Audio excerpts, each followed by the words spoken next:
Today, we are going to see about the topic Genome Organization in Prokaryotes. Introduction to Genome Organization. Genome contains the complete genetic information of a cell. In a cell, DNA is generally associated with a protein. DNA is double-stranded and it is made of 4 nucleotide bases. It is very long to be placed in the nucleus or a cytoplasm of the cell, so it has to be compressed. For this purpose, some small basic proteins are involved in the prokaryotic cell. The DNA is coiled around the protein and it is compressed. The compressed material is known as chromosome. Prokaryotes. Prokaryotes is an organism which does not contain nucleus, but instead of nucleus, it contains nucleoid. Nucleoid. The nucleoid is an irregularly shaped region within the cell that contains the all genetic material. It is not surrounded by a nuclear membrane.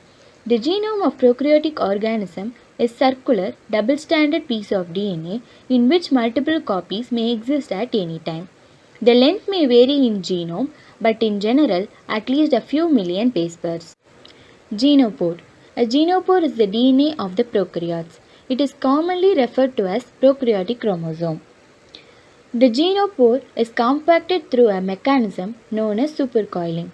The genopore is circular in most prokaryotes and linear in very few. Due to the circular nature of the genopore, it allows replication to occur without the help of telomeres. Genopores are very smaller than eukaryotic chromosomes. Supercoiling. DNA supercoiling refers to the over or underbinding of a DNA strand. Supercoiling is important in a number of biological processes, such as compacting DNA. The enzyme topoisomerase relaxes the topological stress of the DNA strand during DNA replication or transcription.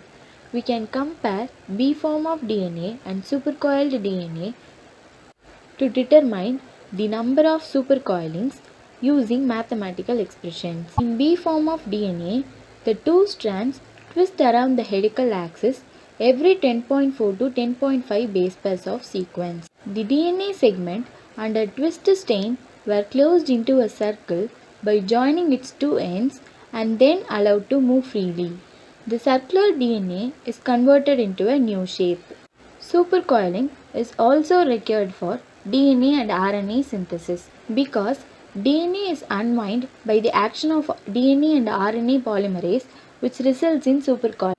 The topoisomerases such as DNA gyrase play a role in revealing some of the stress during DNA and RNA synthesis.